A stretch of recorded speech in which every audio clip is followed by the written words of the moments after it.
Hi, this is Hutch. Today's topic is impersonator. In anime or video games, on occasion, characters are voiced by people other than professional voice actors for a variety of reasons. In rare cases, impersonators play characters as voice actors. I'll take a look at what it means to audience, and what could lie behind the casting decision. One of the most famous examples of this sort in gaming is Onimusha. Keiji Inafune produced a series using an unused game engine for Resident Evil. That's why it got a nickname of Sengoku Bio. The first Onimusha had a smash hit at the early PS2 era, and later it became a long-running franchise. This franchise had a very unique policy for casting. In the first 3 games, they designed the player characters based on real actors and casted them as voice actors too. In Onimusha, Takeshi Kaneshiro took part. Onimusha 2 starred Yusaku Matsuda, one of the most important Japanese actors in the 80s, who appeared on Black Rain by Ridley Scott.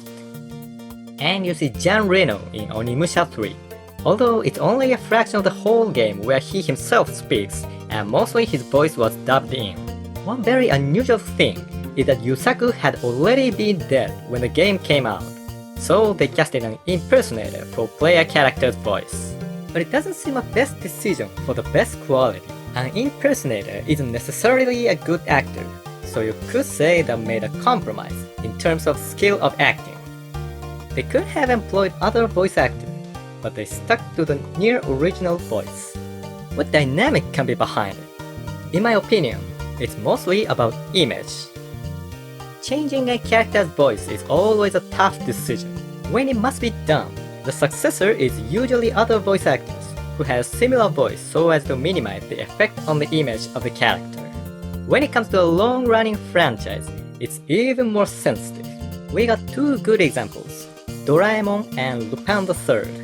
Doraemon is one extreme. It actively reconstructed its image. After 25 years of broadcast, the long-running anime announced the renewal of its casting in 2005. It caused a major blowback. People just couldn't imagine any new Doraemon at that time. Even the new cast thought they were gonna be fired soon. But the anime also renewed the artistic style and character designs so that they look more contemporary. This bold update proved very successful, and now people just can't imagine any other Doraemon than what we see today. The other extreme is Lupin III, which absolutely refused any change. When Lupin's original voice actor, Yasuo Yamada, deceased, they picked an impersonator, Kanichi Kurita, as successor. Kurita had already been famous for mimicking Lupin back then, and although he first voiced Lupin as a pinch hitter for Yamada, he later was officially chosen as the voice actor of Lupin. Actually, at that time, another voice actor was nominated as a successor, but after all, they chose to keep the image unchanged. Kurita was not trained as an actor. He did work very hard to voice Lupin, but still, keeping the image of Lupin's voice costed the quality of acting to some extent. You now see this is exactly what happened to Onimusha 2. The game thought it more important to keep the voice as unchanged as possible. So let's see what could contribute to the decision. One possibility is the consistency of casting policy. As mentioned earlier, the player characters were modeled after real actors and voiced by them. Onimusha 2 was no exception, even though casting a deceased actor was very unusual. If the developer tried to stick to the policy, casting an impersonator for the voice was possibly the only way out. The other reason that I think of is Inafune's preference for voice acting. He indeed had some humor when it comes to voice acting, like putting Studio Ghibli joke in his directorial work, just as I showed in one of my videos. Provided he had some specific philosophy on casting, he wouldn't be comfortable to change the voice of Matsuda, a famous and real person whose voice people could still have recalled. Thus, he chose to keep the voice the same by employing an impersonator. People's image on a character owes much to its voice, and changing it is always a hard decision to make. It's just like maintaining a brand. One can always make a compromise by casting a voice actor with a similar voice as a successor. But when a bold decision is made, there always is a good reason for that.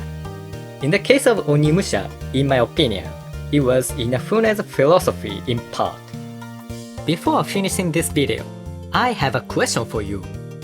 Do you have any voice actor with a strong image of a character? It's like Charles Martinet and Mario. In Japan, we have Shuichi Ikeda, known as the one who did Char Aznavour, Nobuyo Oyama, whom people remember as Doraemon, or Tessho Genda, whose voice is widely regarded as Japanese localized Schwarzenegger. I want to know similar examples in other countries, as well as people's view on it. I'll appreciate if you share what you know. Thanks in advance, and Hutch signing out.